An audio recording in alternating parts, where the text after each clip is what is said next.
Everybody, please put your phones on mute. We have a little bit of quiet from time to time. Do we have any new members with us?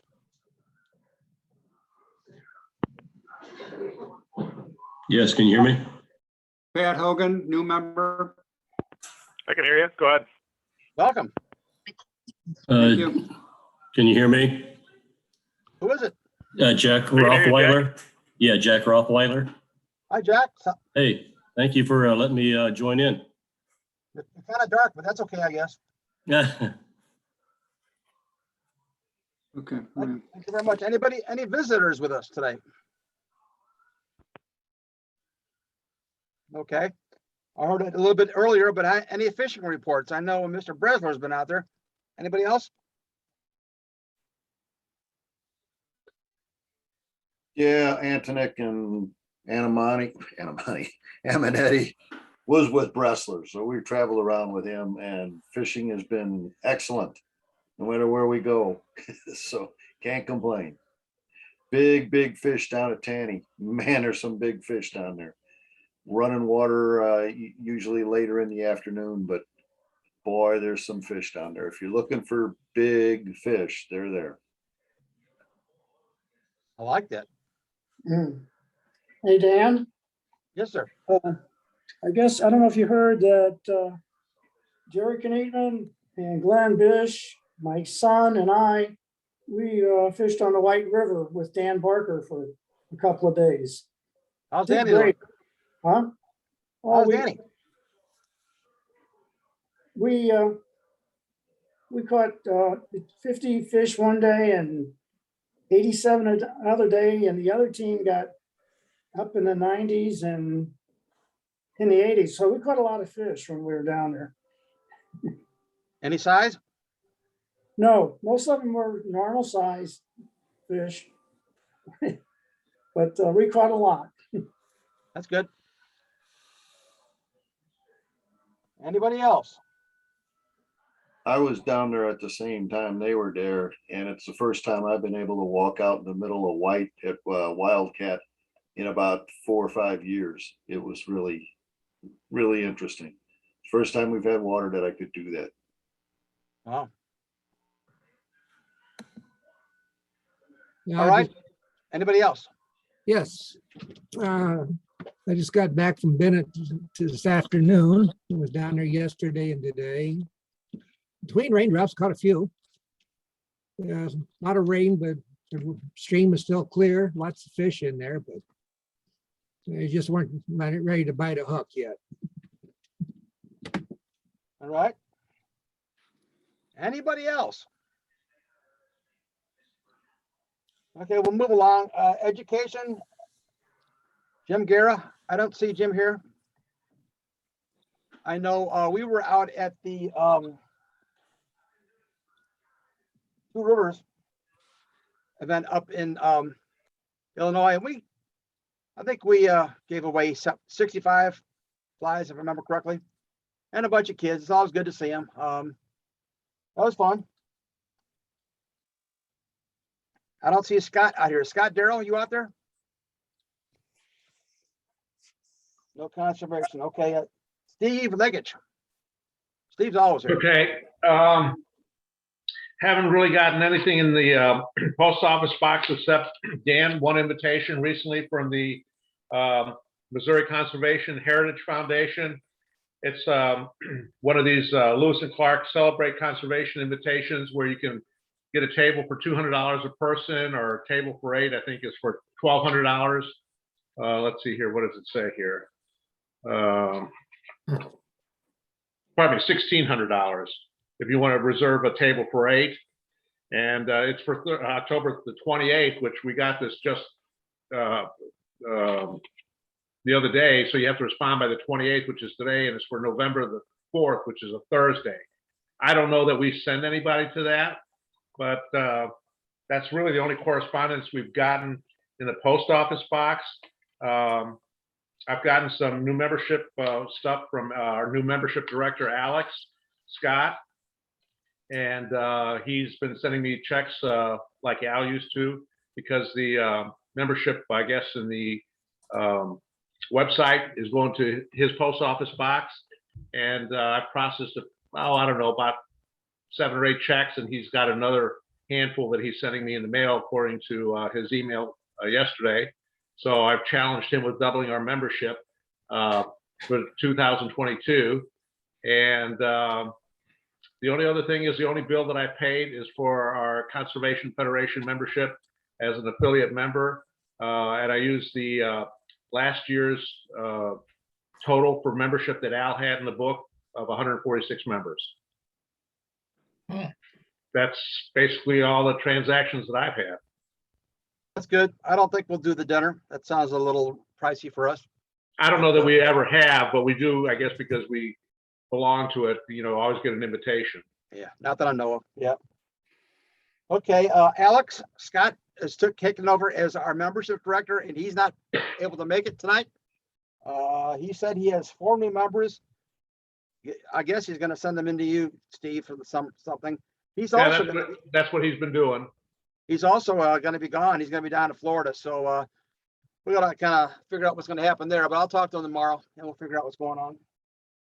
Well, one of the things I was mentioning, I think to, I think maybe it was even Steve Anthony, whether or not membership, no matter where we print it or publish it, maybe it should just go to the post office box, because at least 2 or 3 people have keys to that and can process it. Just a thought. That's what the new application has. Yeah, but on the website, it still shows going to Alex's mailbox. I think it's going to be changed if it hasn't been already. He was going Okay. to. All right. So that was a list that we had, what we had. All right, thank you much. Ways and Means, Chris, you there?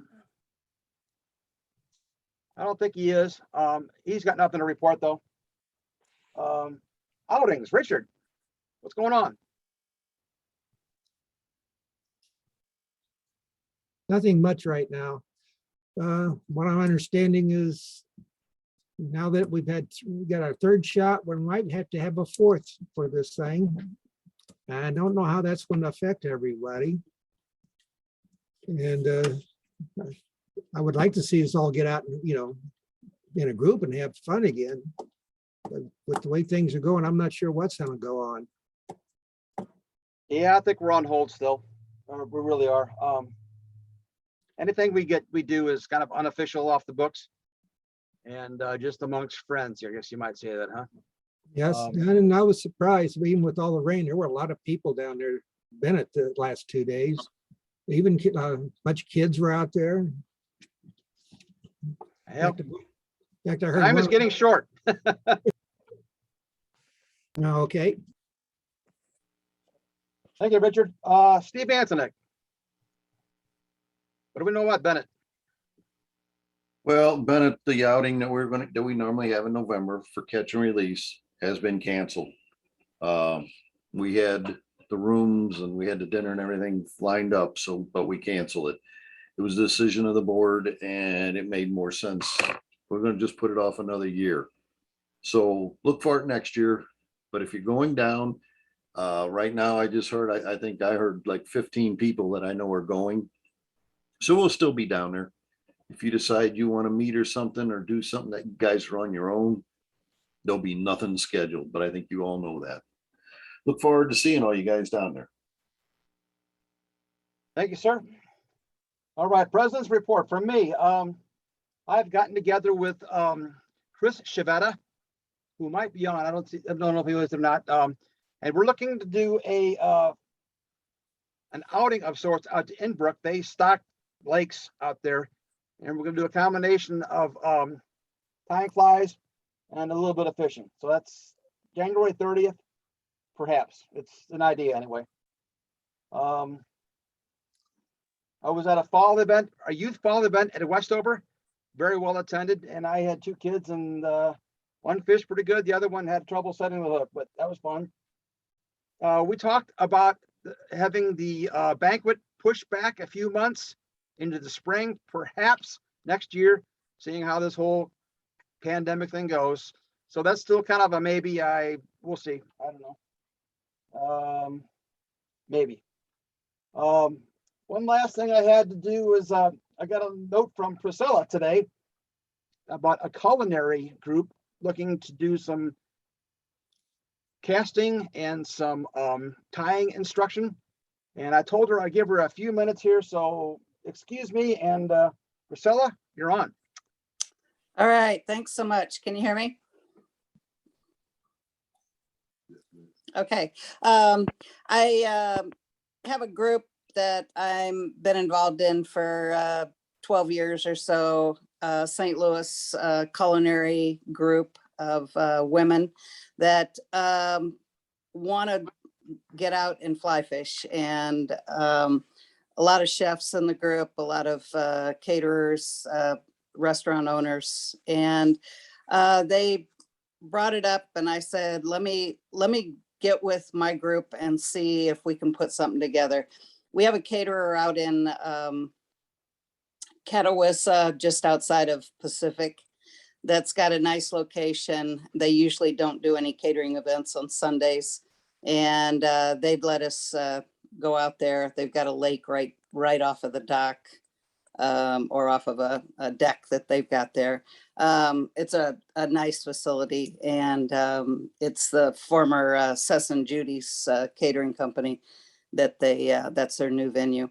And I can, put things together on it, but I'm not experienced enough to run the show on this and really do training or teaching on it. So I just wanted to put it out there to see if maybe we could get enough from our group out there to put it together. And then I'm guessing we usually pull about 20 women at an event. And I don't know, if we would get that many at this short notice, looking for November, and if we can maybe put something together for November before things get a little cool. So that's where I'm at. I sent about 5 or 6 people the email that came out with the schedule on it, and we do have a tendency to eat well at our events and drink well at our events. So that's usually the draw to most of our events. So I don't know if anybody's got anything to might add to that, or if we've got equipment that would be available to put out there. And I'd be more than happy to, get things put together on it. But I don't know if we've done that in the past anywhere. Priscilla, we've what's the date again? We haven't really set a date. I know the gals had mentioned, can we get it done maybe in November? And so 2 dates that were thrown to me this morning were from Dan, were maybe the 14th or the 21st. I shot an email to Cess and Judy to see if it's available. If they don't have any events that day, we'd be able to do it that day. Usually on Sundays, they usually have they'll do 4 or 5 weddings over weeks, but if they have a wedding, it's usually on a Saturday. So I just got an email out to her right now to see if that's available, but that might be, what we need to pin down first, but they're pretty open on doing things. I think this will just be a volunteer event. Whoever wants to help could. And if you say food, I'm there. But we'll have to define that just a little bit better. Yeah. And then we'll move forward. So you guys might be looking for something from that in the next week. Probably gonna have to be within a week or so, I guess. So, Hey, Dan. yeah, Bill. The 14th is catch and release weekend. That's what I was wondering. Yeah. Well, maybe not that weekend. Yeah. So let me see what Cess and Judy have got on the 21st. And if that's available, that might be our go-to. That is a week before Thanksgiving. Yeah. Yeah. So if that's the case, we may we may run into the spring a little bit more. Okay. But we'll see. We'll see what we can do. And if anybody's interested in helping me out on it, and, you know, could do, we're looking for, I can send you kind of the agenda. We're looking for tying and casting. And then, you know, the lake is a small lake from what Judy's told me. It's loaded. It's never fished. And, but it's right close, and it's not hard to get to. So that would be our location to go to. So, and it's just, I'm gonna say maybe 5 minutes on the other side of Pacific. Get off at 44 and Pacific, and it's probably just about a 10-minute off the highway there. It's in Okay, thank you, Priscilla. Attawissa. All right, thanks so much. Any comments, guys? Dan, I need a second. I forgot about something on the international. Okay. The virtual expo for 2021, it's basically next, I think it starts on the 5th. Just want to make sure everybody knows that if you want to register for that, you can go to flyfishersinternational.org, and there's an application that it's the 5th, 6th, and 7th. And we're not having a regular conclave this year. It's going to be this virtual thing. We'll see how Shell works out. They offer a lot of different classes. Some classes cost money, some are free. You can look at their website. They want $25 to basically be able to get the information so you can even get on it. And then they're saying about 50 workshops from all kinds of different things. So there's also an auction. If anybody's interested, go to that website, look at it, and they'll have all the information you want. Thank you. Thank you, Steve. Okay, now we're getting to the fun part of the program now. Dave, we got a speaker, don't we? We do have a speaker tonight. Hey, Priscilla, I wanted to put in my 2 cents. I think that's a fantastic thing. There's a few too many old men in this group, and anything we could do to get. I'd never noticed that. Yeah, I thought you might not have, but besides you and Ellen, I don't see anyone else. So it's all good. We will have a meeting in January, because we have to have a membership meeting in January. And I haven't put the program together for that yet, but we're going to get it. And tonight, I'm very excited to announce that we have Mick Voss had some information up here, and I've lost it. Mick is the lead, he's the lead guide for driftless fly fishers, right? Is that the name of it? And he's going to talk to us tonight about the driftless area, and I look forward to it.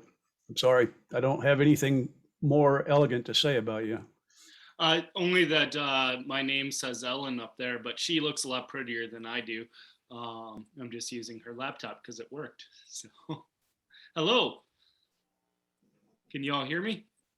Yep, we can hear you. Okay, excellent. Hi, so my name is Nick. I am the head guide for the Driftless Angler, and I'm enjoying some much needed downtime since our season ended here in Wisconsin. But I'm very excited and very happy that you guys invited us to talk. I'm excited to tell you a little bit about the Driftless. So I am going to start a presentation, and we'll go through the basic geology of the Driftless region, which is different than down in the Ozarks and Missouri region. And then after I finish the presentation and go through some fishing, we will do a little question and answer, if that's all right. So if anybody has any questions right away, otherwise I'll go right into the presentation. Nick, real quick, do you have the ability to share your screen, or do I need to make you host? Do you see? I think I have the ability to share my screen, but let's give it a try. Okay. All right. Okay. So I'll just go into the presentation, and then you can yell at me if I've done something wrong.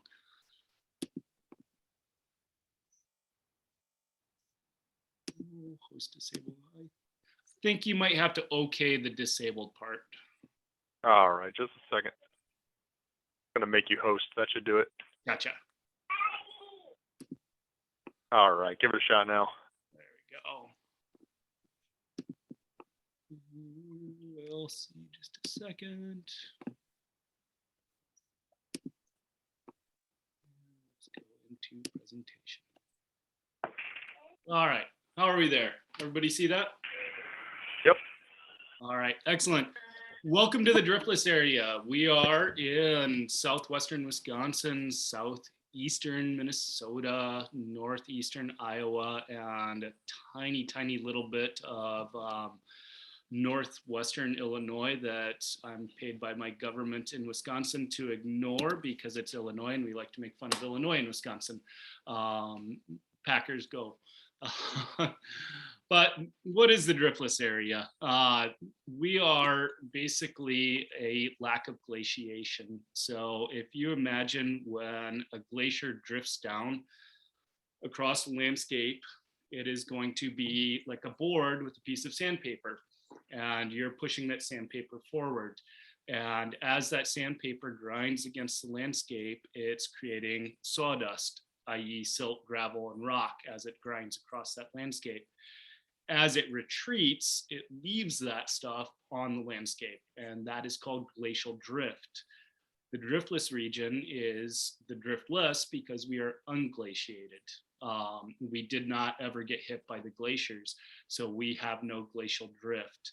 That is, and if you take a second here, so Wisconsin is here, and again, Wisconsin, a little bit of Minnesota, Illinois down here, Iowa, same thing. The same area is represented by all the glacial periods that they have identified. And you can see how the blue is the ice. Every time it came around, it wrapped around us and completely skipped over us. And there's kind of a neat phenomenon that created that. But what we are is basically the eddy behind a rock in a stream. So if you imagine the stream coming around a rock and coming downstream, that little calm eddy behind it, that is what we are. And that comes into, and again, this is kind of a better representation so you can see what the driftless is. And then my mouse is up here. So right up here in Wisconsin and Minnesota, there is, imagine a lot of ice. It weighs a lot. It can actually compress the landscape down like a sponge. And as it does so, it's literally compressing it down as a sponge. But then it got into this area just north of what we call the driftless. And there's a rock outcropping underneath the first layer of bedrock that is very, very dense. Granite or basalt, I can't quite remember. But it created basically the rock in the stream.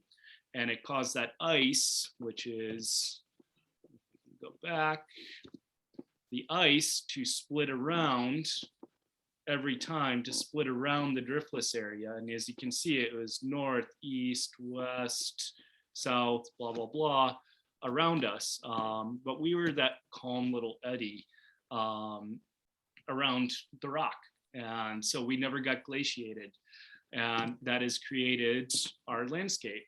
And again, this is kind of a topography map of it. And if you look at it, so the reds and the oranges kind of stuff, those are all the high spots. And you notice there's a few little high spots here, but basically when you think about the driftless, I like to explain it to my clients as up top, like in the Ozarks, as I think I understand, it's old mountain ranges. But here in the driftless, this is ground level, the tops of it. Think of it as a sandbox, and you took a bucket of water and you spilled it on it. And you get all these little rivulets that came down through. So up top is ground level, and down below all the rivulets, that's our streams. And this is old bedrock or old seafloor. So it's all limestone and sandstone, which maybe some of you know, but that has a tendency, sandstone and limestone has a tendency to be dissolved by water, which is slightly acidic. So it can dissolve down through, which creates our aquifers. And this is a little picture of the landscape. So this is coming up from the ridge top. So the top the ground level that you see above the fog, that's actually ground level. As you drip down into the valleys, that's below ground level. And as you get down there, then you start to get springs, and there are lots of them all over the place, whether they're upwelling up out of the stream bed itself, coming out of the hillside. But they create, with that dissolved calcium in there and the nutrients, they create just stable temperatures for one, and lots of stuff for aquatic plant and insect and crustacean life. It's a pretty neat area. Let's see, did it go? There we go.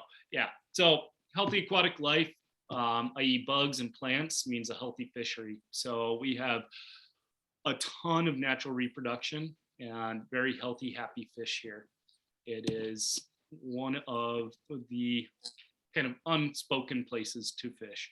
People that fish here try to keep it quiet. But its history doesn't have the best of starts. It was so this, there we go. We'll start there.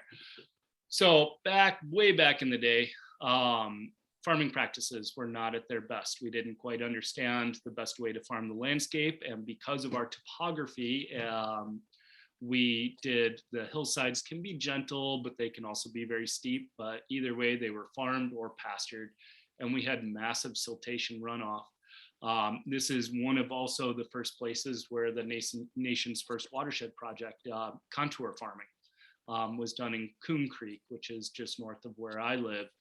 And the idea behind contour farming was to take the landscape, and instead of just doing one crop or another every other year or constantly having cows on it, was to farm it in contours. So you take one contour and you plant one variety, then you take another contour just above it and you plant in another variety, whether it be hay, beans, corn, hay, cow pasture, corn, beans, but every contour, it was done differently. And what that did is it slowed the water down.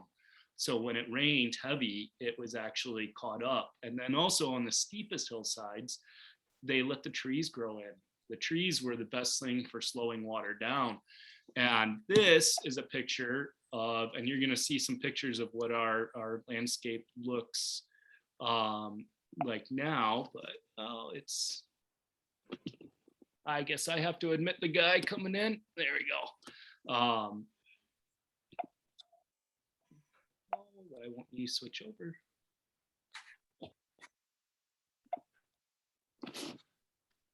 I'm sorry, it seems to not be pushing over to the next screen here. Just 1 second, technical difficulties. There we go. So this, thank you.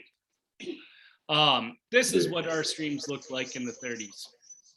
So this is, that was, that's not good. And back then, supplemental stocking of streams, a heavy stocking of the streams was done. But this is what the streams used to look like. And you can see that tiny little horse up there. So that mud bank was not great. And that is, now that's what those streams look like. And that's in the same watershed. So that's the difference between,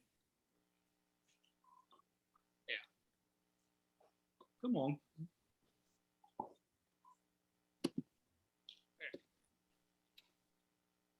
Sorry, it's going back. But yeah, that's what the difference in our watersheds was. And now you can see through stream restoration, improving bank stabilization, and kind of the best thing that you could do. The one thing that they used to do before they understood water was try to get it off the landscape as fast as possible. And by doing that, water has so much force. When you try to narrow it down and keep it moving, it eats away at things. But if you let it come out and over, and as you can see on, sorry, there you go. As you can see here, the banks are stabilized nice and and gentle.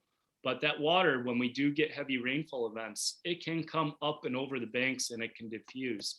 And that keeps the habitat and the fish happy, as well as the landscape. It doesn't get eaten away the way it used to. We lose a lot less soil that way. So farmers are happy, fish are happy, and anglers are happy. So again, this is some more restoration work that was done. This is limestone boulders, but underneath is what's called a lunker structure. And that's an artificial undercut bank. So if you see my cursor that's wiggling around here, that undercut is done with a pallet. And so that goes back about 2 to 3 feet underneath that bank. So it allows those fish to have basically an artificial undercut bank, some pretty good cover, a way to get away from the birds, the eagles, herons, and ospreys, and also anglers on a bright sunny day. They'll tuck themselves underneath there and you won't see them. But it's, yeah. So thousands of miles of trout water in Wisconsin. In Vernon County, which is the county that the shop is based in, that is right here. So we have Viroqua is kind of right here. Vernon County, which is kind of the heart of the Driftless area. All those lines. Now there's different classifications. This is a DNR map, class 1, class 2, class 3. That dictates basically how much natural reproduction is done in those streams and how much their carrying capacity is. It's a little confusing. A lot of these studies were done a long time ago. So they've gotten a lot better than they are. But you could take a class 1 stream, which let's just take this one here, which is the West Fork of the Kickapoo.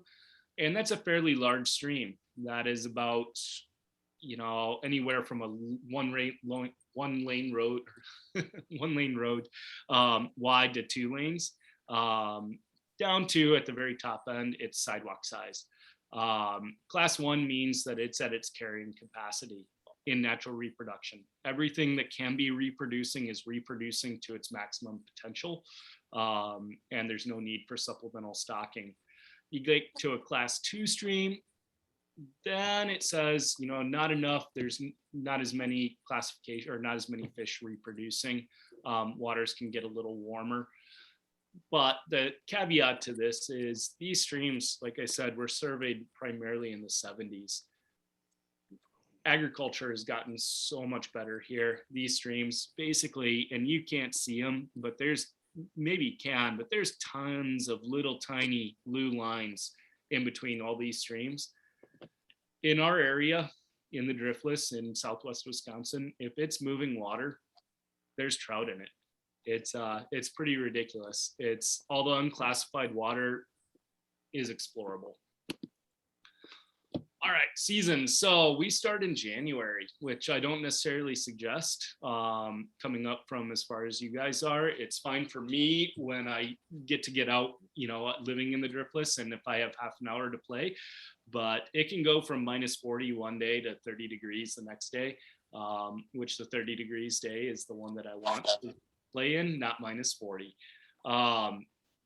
But so January, February, you can come up. It's a little short hour windows of fishing, great midge fishing. Little winter stoneflies show up in kind of February. But basically March is kind of your best bet. And unlike Western streams, we don't get really mountain runoff where you're shut down for a month. It's when we get our snow melt, you're shut down for a day or 2. And usually when you're shut down for a day or 2, you can hop over one valley and go from chocolate milk snow runoff to gin clear water on another stream. Just a little bit of windshield time is great. Licenses are relatively cheap for out of season or for out of state. And if you've never been to the Driftless or Wisconsin, there is also, and I don't know what the discount quite is, but it's quite a bit. There's a first time buyer's license on there that they really discount your first time license in Wisconsin, really trying to encourage people to come on up. In terms of access, we are really friendly on that. There are great programs through Trouts Unlimited, the DNR, county, state, and federal that buy easements on streams. And we have hundreds and hundreds of miles of stream access where private lands leased for public fishing. And you'll see those signs everywhere, which means you get to walk the stream banks. You don't have to stay in the water. Which is it's a great thing in Wisconsin. We own the water and we own the stream bottom. So if you do access water legally, i.e. from a bridge or some other access point, and you're on private land, as long as you keep your feet wet, you are legal. I still encourage knocking on doors. It's the Midwest. The worst thing that's going to happen is they're going to say, I'm sorry, no. It's not going to be a kerfuffle or anything, but if there's ever water that you found that you wanted to fish, just go knock on a door, and a pack of cookies goes a long way. People are pretty friendly here. But yeah, so you'll see these signs all over the place, and it gives great access, and it's private water doesn't necessarily mean better water here. It's more about your water temps, where's the sun coming from? Where's the wind coming from? So just having access, and I do have, private land that I've worked out relationships, not monetary wise, but just friendly wise with landowners. But that doesn't mean for that day that I want to go there because the wind's going to be wrong, or it's more about the conditions than it's about the what part of the stream you're on. So yeah, the state owns the people own the stream bed and the water. So keep your feet wet and you're good. Bulls in pastures. I don't know how much. I think Missouri has quite a bit of cow production down there as well, but we have quite a bit of our streams run through pastures, and that's the one thing that you do want to respect. And just because it is public land or private lands leased for public fishing, be aware of your cows. The bulls are guys. They usually let you know that they're going to be ornery from a ways away. We're not very subtle about our things, but the most dangerous thing in nature is a mom and her baby. So moms and calves, that's what you just kind of want to pay attention to. Don't get in between them. And, it's a pain in the butt to get them fly out of their hides. So just watch your back cast and just pay attention to the cows. The other thing with the private lands leased for public fishing is, I don't know how many people have dogs that they like to take fishing with them, but on the private lands leased for public fishing, unless you have owner permission, you are not allowed to bring your dog onto the stream with you. And that's because of the cows and stuff like that. So that's something to keep in mind. But again, a knock on the door is always a good thing. Nobody gets ornery if you just knock on a door and ask a question. Let's switch over. All right, so brook trout. Again, don't be afraid to ask landowners for permission. We do have brook trout here, and I love them, but they are moving up into the headwaters, into tinier and tinier, smaller water, and that's just due to our water temps. They prefer the colder, cleaner headwaters, and most of our streams do flow through pastures, which are pretty easy walking, but other streams do give you a little bit more of a kind of a challenge with these cliff faces and wooded areas, which can be really good when, especially in the summer, if you're looking at bright sunny days, if you can, because our streams run north, east, south, west, every angle, you can always find yourself into the shade. So if you have a bright sunny day, you use that cliff wall there that you see there to block yourself out of the sun before it becomes a problem for you. Once the sun gets on the water, which kind of by that log up there, those fish are going to be super wary, but down in the shade, they're going to be a little bit more happy. So shade can be your key. So if you can't find clouds, find shade. All right, sight fishing, that can happen, but it can also be really finicky. Our trout are super wary, and that gets into, again, brown trout are the predominant species here. We do supplementally stock through primarily rod and gun clubs. The DNR very, very rarely supplementally stocks, and that will come from in case on the rare occasion there's a manure spill on a stream. But 98% of our streams, like it says, is all natural reproduction. I was out this morning tooling around, and I was watching fish on reds spawning up and getting ready for making babies. So it's pretty cool. That's a picture of a pretty nice colored up brown. I don't know if you can see the stain on the water. Most of the water I've shown you so far has been pretty clear. Sandworm worms work in a lot of places, a lot of times. But here, sandworm worms really shine when it's muddy. You can still catch a fish or two here in gin clear water with a sandworm worm on, but stained water, it's kind of your best bet. All right, yeah, the brook trout, coldest streams, headwaters. They are found in the larger creeks, like the other one that I showed you. They do use our area for basically the hatchery program in Wisconsin for stocking other streams that are not doing so well. And we'll see how that goes on year to year. As a guide, I have noticed less and less brookies. And they go up further and further into the watersheds, but they're still here. There's a nice colored up fall brookie. So yeah, nice ones. Now, that guy's the fun one. So that's called a tiger trout. 1 in 10,000 is an accurate estimate. We see them as guides a little bit more, but that's just because we're on the water every single day, and they are a little bit more aggressive than both a brown or a brookie together. But it can only happen between a female brown trout and a male brook trout. In some other states, they do hatchery raise them and stock them. Ours are completely wild, rare occurring fish. And so it's kind of if you get one, buy a lottery ticket. They are, I think, in almost 40, finished here since I was 17. I've seen 12 or 13 of them.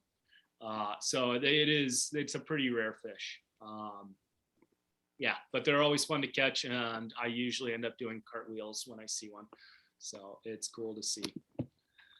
All right, let's get to the bugs. Wintertime, you have midges and winter stoneflies, February into March. And think when we talk driftless bugs, we're not out west, we're not out east, and we're probably not down on the Arkansas, though I know the tailwaters of the white and the red can see some small stuff too, but 16, 18, 20 rules it all here. Everything from, except for the terrestrials, think 16, 18, 20. So in January through March, we've got the midges and the stones. I'm not really particular on my patterns between stones or midges in the winter. As long as it's 16, 18, or 20, depending on the midge or the stonefly that's coming off, it's little, it's dark, and it's got legs. Does it float or does it not float? That's the only thing that matters. They're not really particular on that. Then when March and April, we started getting into our early betas. Those tend to be, 16, 18. Again, and then I'll show you some patterns here. But caddis come in.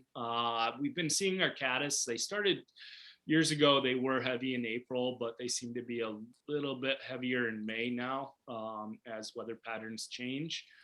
Caddis, they are heavy in May, go through summer, re-show up again pretty heavy in the fall, depending on what species you want to target. Sulfurs, cahills, and other light mayflies, PMDs, blah, blah, blah. They're present. They can be one of those hit and miss hatches. It is really fun to be on them. They tend to like the longer riffles.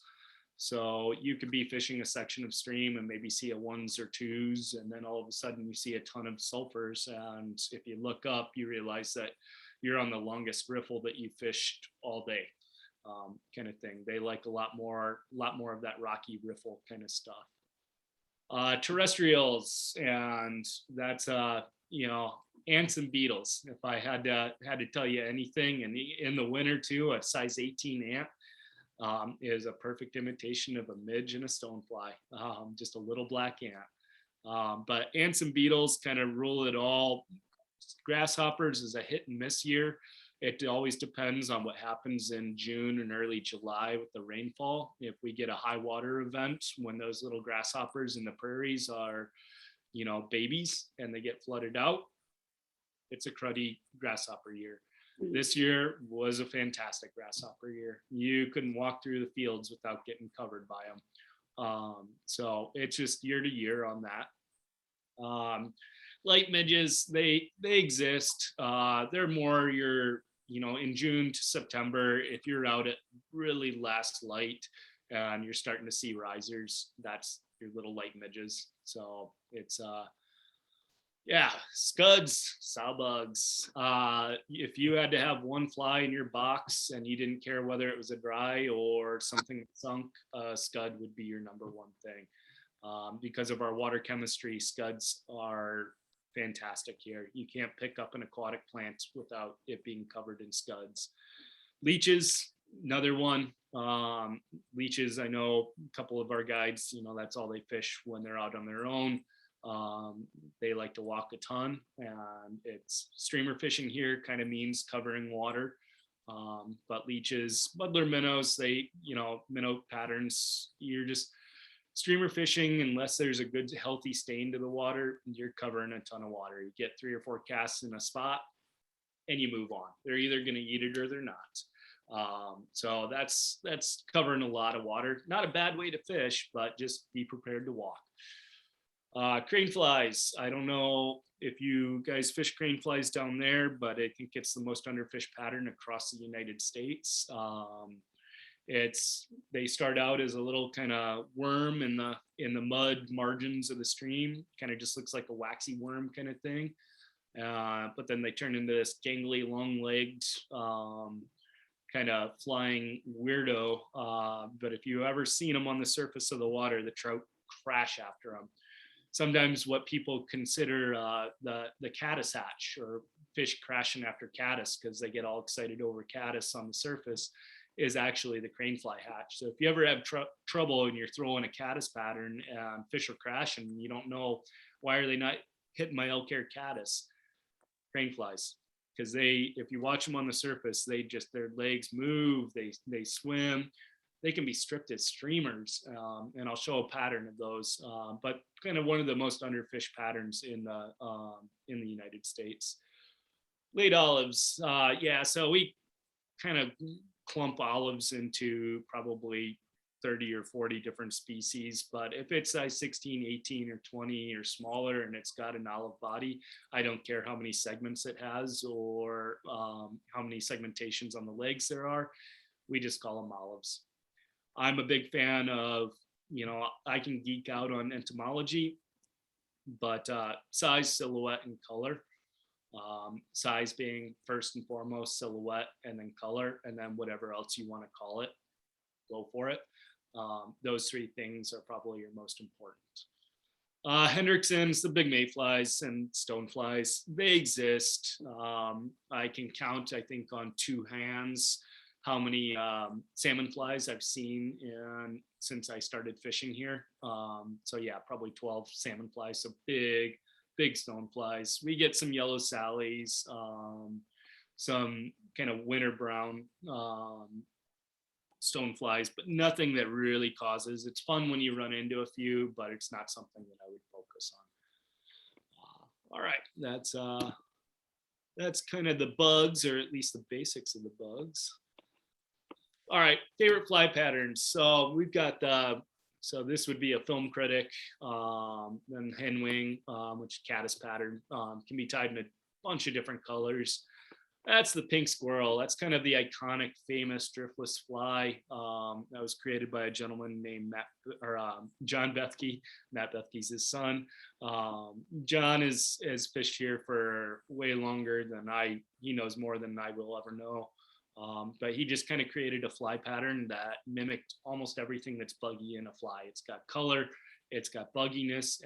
I will tell you, if you tie your own flies and you do follow some of the online patterns for the pink squirrel, they tell you to tie it wrong. If you notice, the buggier, the better. Use more dubbing than anybody tells you to use. And squirrel is actually the best.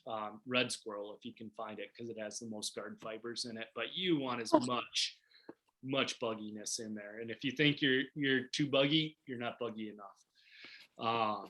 Then there's the Milwaukee leech here. That's another good just searching streamer pattern. So if you're recovering water. With the 2 dry flies, and then I'm going to switch over to, I believe I've got, another couple patterns coming up. This is the Coulee caddis. And if you take a look, and then this is the infamous hippie stomper. That's an Andrew Grillo's pattern. That's a really good terrestrial pattern. And I'm gonna leave the crane fly out for a second just because there's something different about it. But between all those dry flies, there's something that you should notice. And that's that they all sit really low in the surface film. Aside from this crane fly here, which we have the hackling kind of more Catskill style wrapped all the way around, we have everything. Like even if we do wrap our hackle around, we trim the bottom hackle off. So it sits really flush into the water film. And then again here, like the Film Critic, which uses a hackle stacker method. And then same with the Henwing caddis, a hackle stacker method where you wrap the hackle over the top. And what that does is it creates, our fish seem to really like things that sit lower onto the film line than they do up really high and dry. And the same with the hippie stomper. This is a stock image of it from the shop, but we trim it, and this one's already been trimmed, but I trim them even further until they're completely flush with the shank of the hook. And the only reason and this is that crane fly pattern here, the reason that I don't trim that is I like to move that fly. We were always taught to spend like dead drift. Move your flies, skate them, twitch them. If you ever watched a fish or like a heavy hatch, the bugs that get eaten are not the ones that are sitting still on the water. It's the ones that are moving. And there's obvious exceptions to that rule, but we do like to move our flies here. There's that Coulee scud. So just basic gray scud, got a big old tungsten pink bead in there, helps it get down. We prefer beads built into our flies versus on split shot. Is there a difference? No, I tend to find split shot and unweighted flies, the split shot hits the blank of the rod a few more times than something built into the fly. And I can't quite say whether that's just people's casting skill or there's a pattern there, but I don't like hearing things hit the blank of the rod because I'm always worried about the rods breaking. And not my rods. Well, sometimes they fish my rods, but anybody's rods. I don't like rods to break. So that's the Coulee scud. So this is a real crane fly. This is a real scud.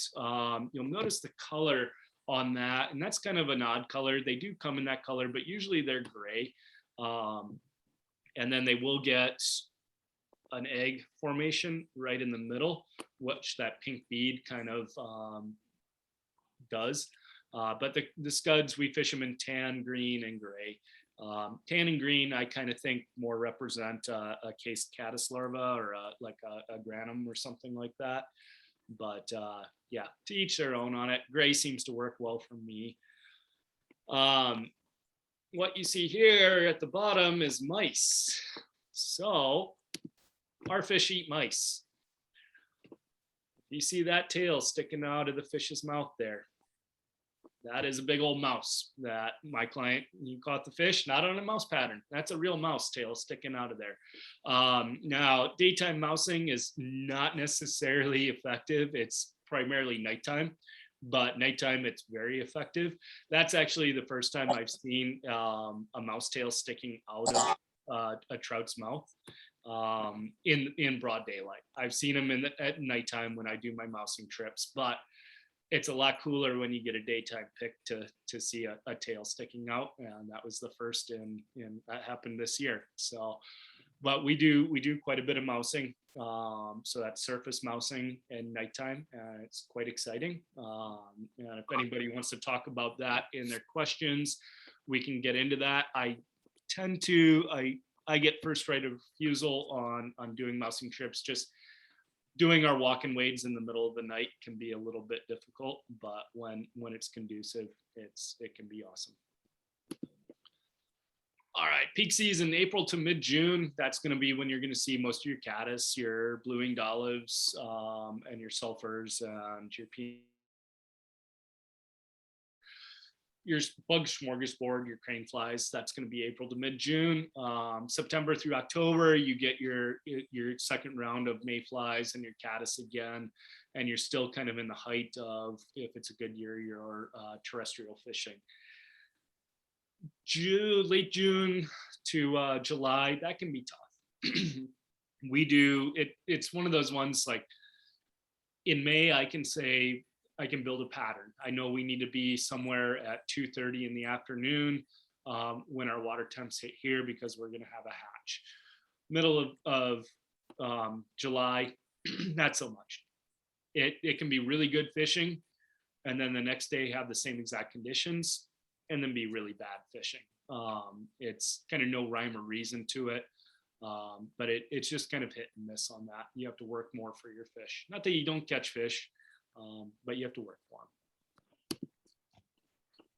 All right, rods. We do kind of like our short rods. 3 to 5 weights is a general good rule of thumb, but 4 weights kind of rule it all, and shorter the rod, the better. Again, if somebody wants to get into fast action, slow action, my preference is slower action, but that comes, I'm a lazy caster, and I line my rods right for a slow rod, whether it be cane, glass, or graph. I fish slower rods. It's not that you can't fish a fast action rod here, you just have to line it right. A 9-foot 5 weight that's meant to throw 80 feet and be happy with 40 feet of line here is going to overshoot you 3 sloughs, 2 holes, and hit a deer across the bank. And then if you underline it a little bit to try and basically you just have to line fast action rods the right way. So you put more of an aggressive taper, so something that loads closer, so more of that Skagit like the Rio Creek lines, or SA has a new one out too. And there's a handful of other ones that work, and we don't have to, I'm not trying to sell you a line on that or a particular line, but fast action rods will work. You just have to line them right, because our average cast is 15 to 20 feet.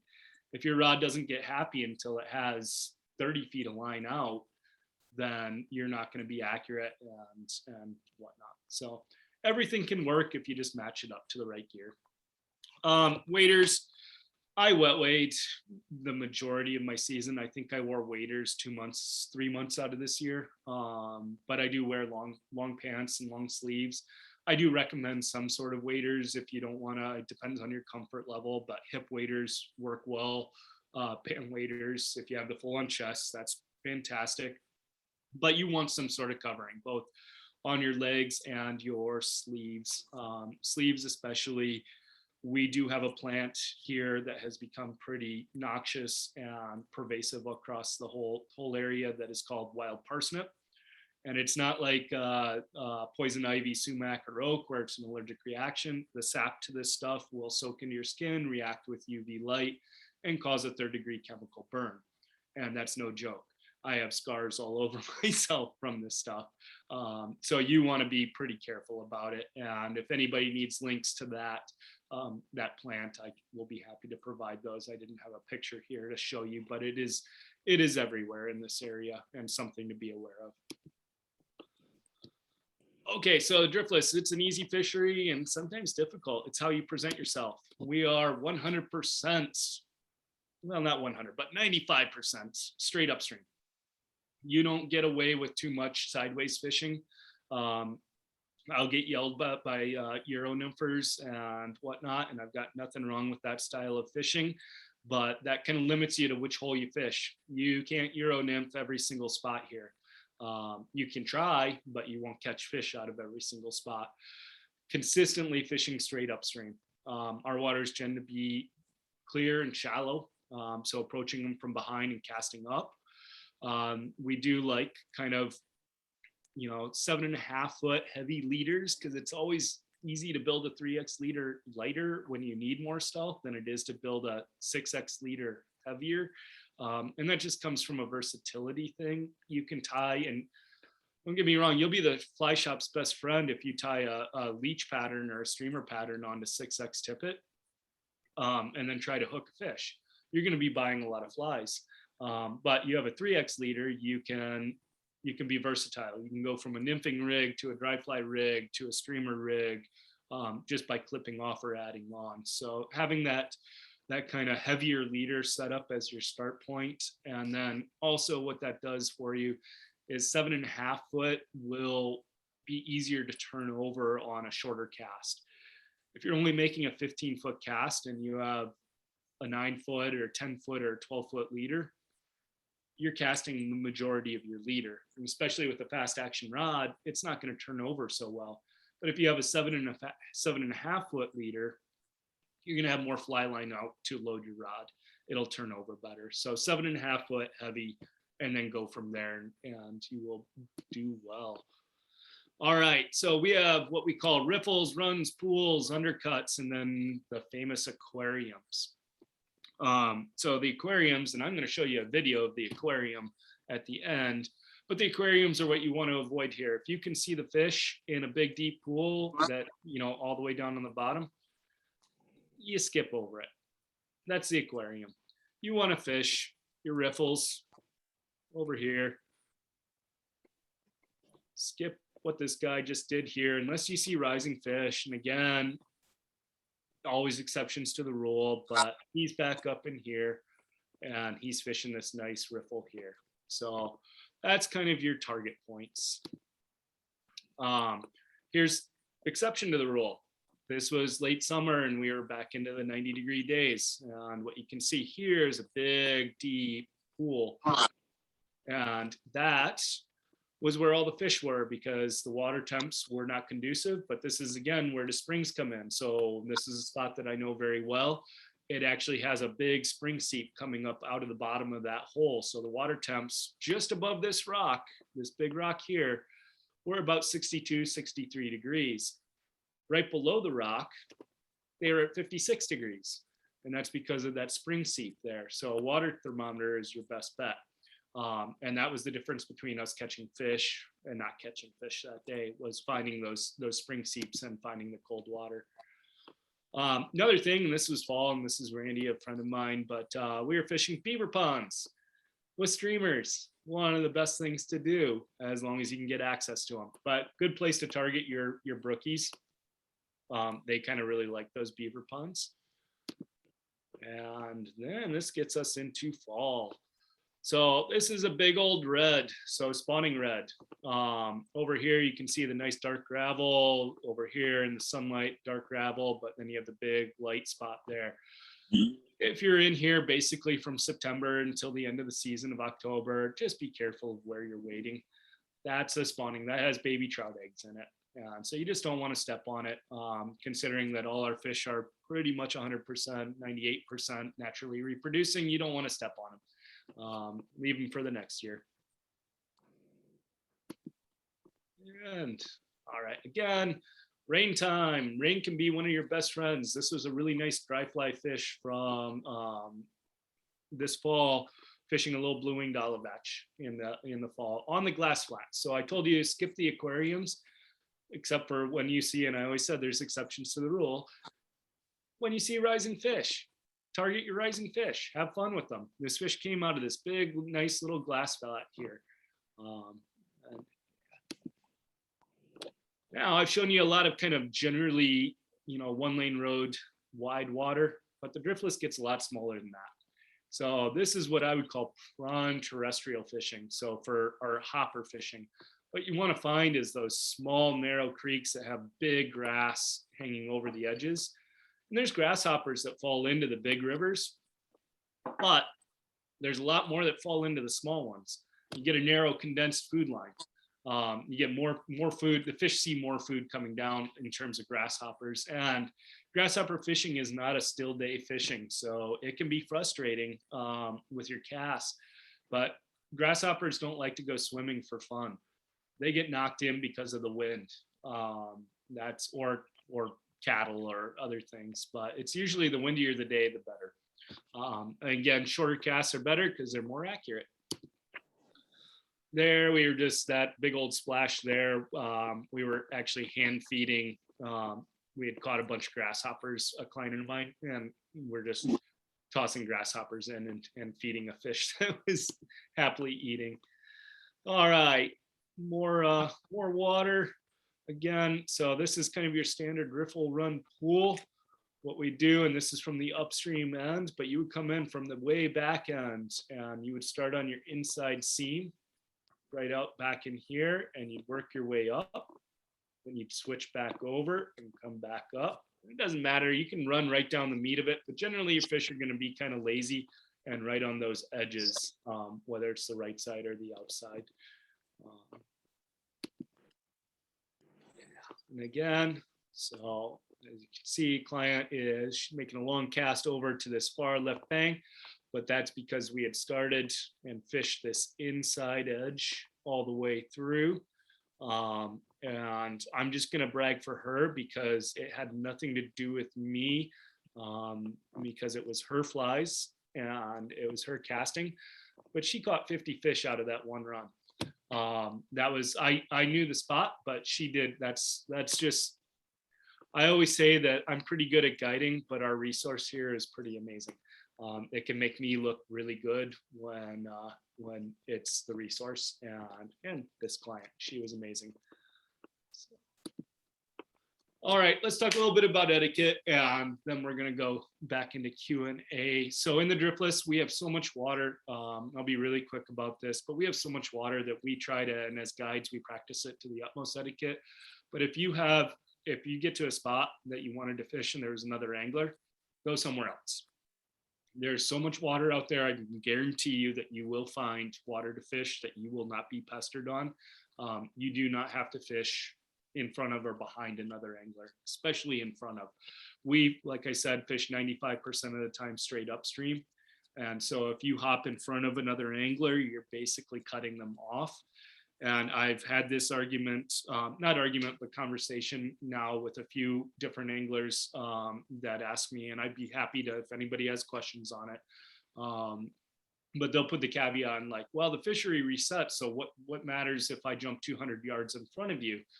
And my simple explanation is okay, if the fishery resets so quickly, why not jump down the 200 yards that I already fished and fish behind me and see how that ends up. So we play, if a car's there first, go somewhere else.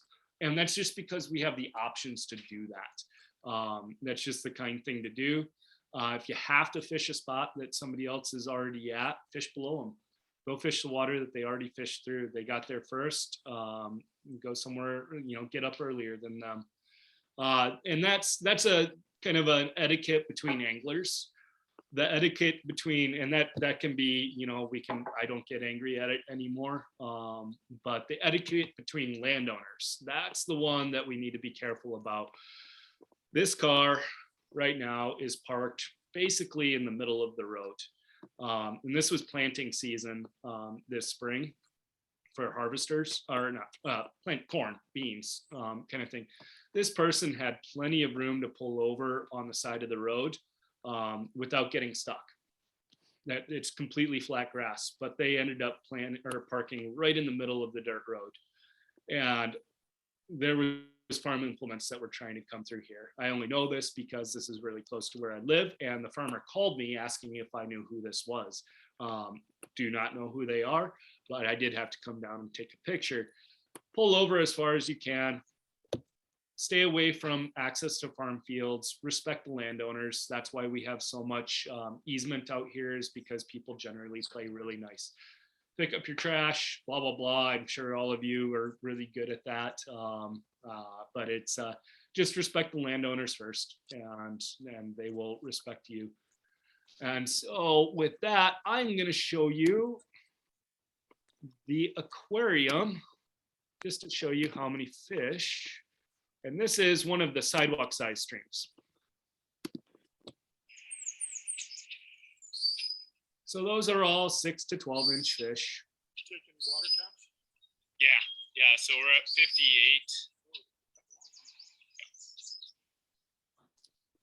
58. And that. All right, can you see me? Can we do a question and answer if anybody does have questions?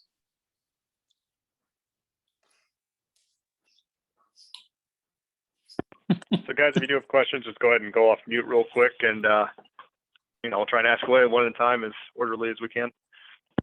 Yeah, this is Steve. What was that plant that you said was very toxic to your skin? Yeah, wild parsnip. Wild parsnip. Okay. Yep. So Wisconsin DNR has a good resource on that, but the internet is really good too. I'm a little surprised you probably don't have it down in Missouri yet. I know it's all over Illinois and all over Wisconsin, but it's one thing that you really do need to be. It's no joke. It's a 3rd-degree chemical burn. It's not like some people are sensitive and some people aren't. You will get it. Well, we have poison ivy and stinging nettle, as a plant along our shores. Yep, we don't have so much poison ivy, but stinging nettle is everywhere. But that's just it sucks, but it doesn't do any permanent harm. This, and trust me, I mean, I'm not gonna start stripping down, but I have scars that are over 5 years old from this stuff.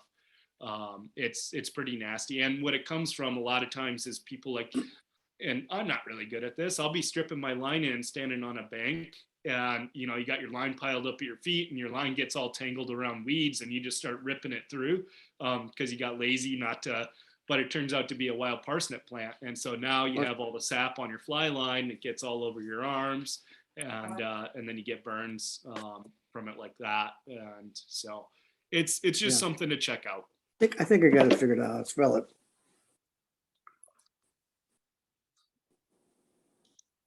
Are there good publications available regarding this area that you could recommend?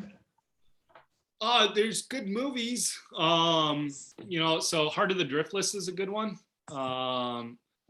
Jim Humphrey, I'd have to go look back into my Humphrey and why don't you just throw me an email? I've got a couple books I can throw your way, at least tell you the names of. So maybe at the end, if there's a way to transfer emails, I can send you an email. With Nick, if you just want to email them to me, I can post them on our website then. Deal.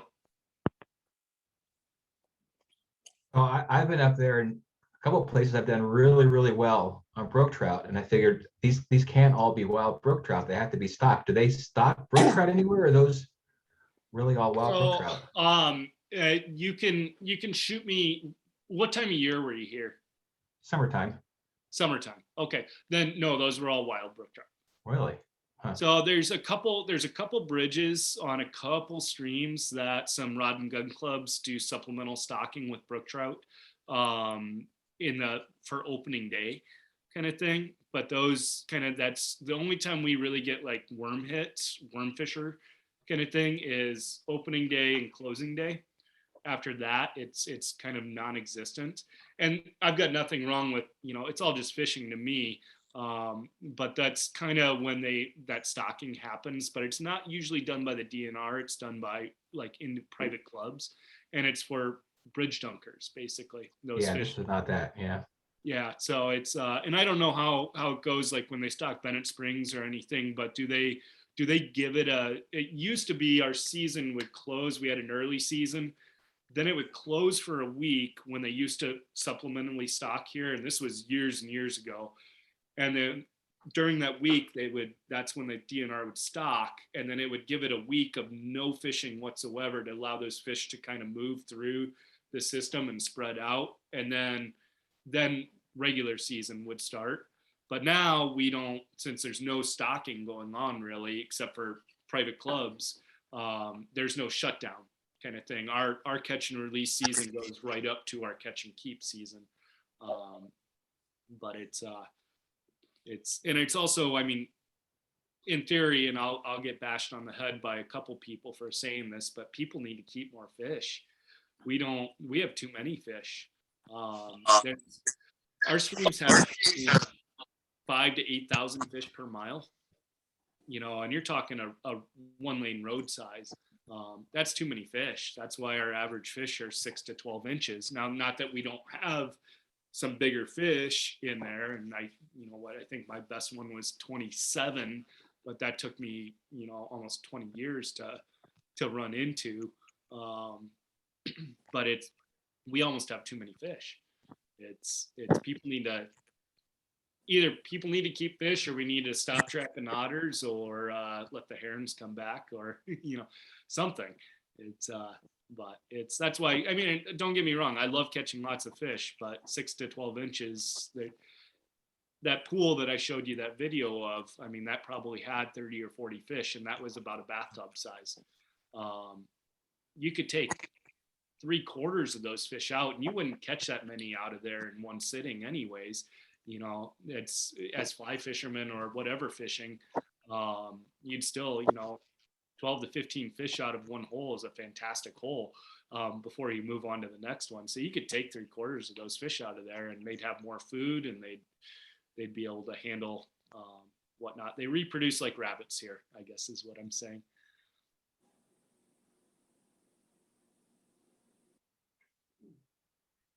When you Guys, went any other- fishing, I think you had like 6,000 miles of stream.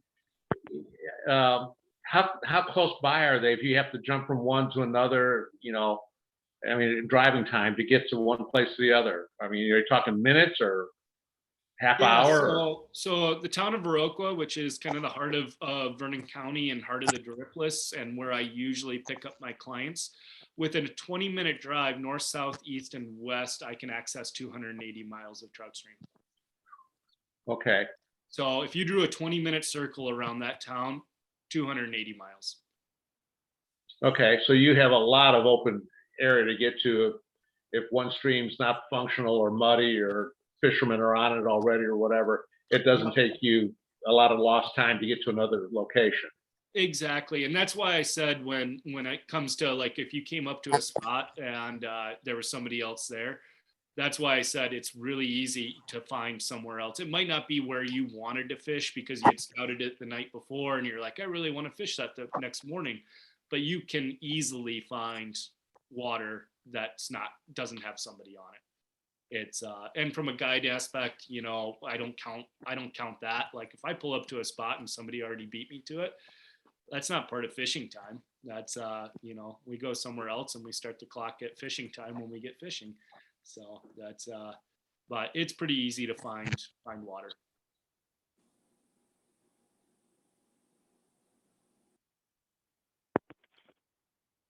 Good. Best time of day to fish the streams? Season dependent. In the winter, the middle part of the day. In the spring, early middle part of the day to into the afternoon. You're kind of looking for the spike in water temps versus the drop in water temps. In the summer, you want the drops in water temps. So you're going to be fishing, like if let's say I have a full day of fishing or a full day trip in July, I'm fishing 9 or whenever that shutdown and that water temp goes. And then once we hit that shutdown, then we stop and then we reconvene for the twilight hours. So get a good long break and then go fish the evening hours. And then fall is same thing kind of as spring. It's more of that warming, like when you start having your kind of barely freezing.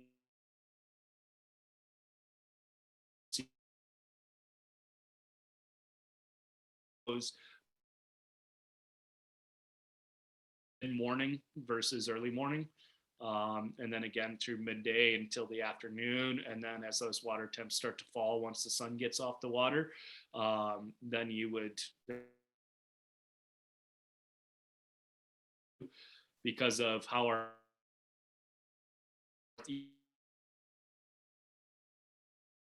fishing and on a stream, and it was fishing well in the early afternoon, but it starts to shut down, I'll quickly pull my clients off and we'll switch to daylight sun on it the longest. And so you keep the sunshine on the water the longest and your water temps hold the longest. So then the fishing. Does that make sense? Yes, totally. What are your guide rates? Oh, that's a really good question. I should know, but I've completely.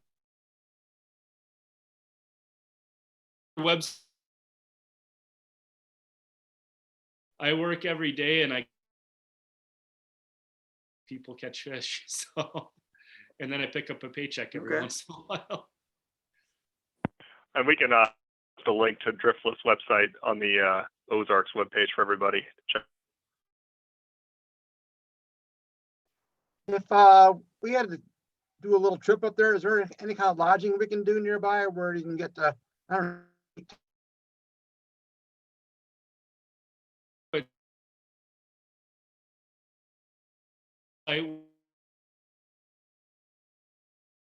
Absolutely, there is. There's kind of an old Super 8 motel that's not old, it's renovated and whatnot, but privately owned, but plenty of lodging there. There's another one just south of town, so within 3 minutes of the shop. Both of those are within 3 minutes of the shop. The next town up, which is 8 minutes away, has a big inn with a nice supper club. So old Wisconsin supper club kind of thing that has plenty of lodging. And then there's countless VRBOs and plenty of lodging options. What about like dining facilities and stuff like that for breakfast and dinner and such, you know? Yep. So there's, for breakfast, there's a handful of places in town, anywhere from kind of your just classic greasy spoon to a little bit more, fancy sandwiches and stuff like that, coffee shop kind of thing. We do have the Driftless Cafe, which is kind of a lunch and supper place that's James Beard semifinalists. So for a 5,000 person town, it's a little farm to table restaurant. It's on the more of the pricey end of things, but there's plenty of everything in between.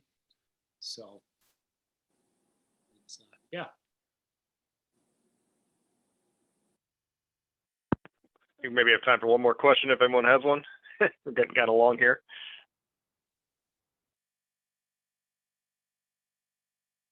Or maybe not. All right, Nick. Well, thank you so much, man. It was a great presentation. Absolutely. And one last thing, thank you so much, and thank you for having me. If you guys do happen to have, like, if you're looking to put together a group trip, we have a bunch of these Trouts Unlimited groups across clubs across the state. I think we have 20 or so, but then they go, countrywide. If you're looking to do, the only time that it gets really busy and it's really stupid is it was old school the weekend before what would have been the opener weekend. So the last Saturday in April, almost all of those TU clubs come up all at once because they wanted to fish the last catch and release section or time because they thought all the trout disappeared after opener happened. But that's still a tradition that they don't want to break up, but then they always get annoyed why there's 700 people up here all at once. So that would be a good date not to come up. And just, you could always call the fly shop and just see, there's a couple, 2 out of the season that are kind of like that, where it is just literally a zoo. And that's the only 2 that I would just say stay away from. So that's just my last recommendation. Nick, how long of a drive time-wise would you say it is from St. Louis to Vernon? 7 hours, 18 minutes.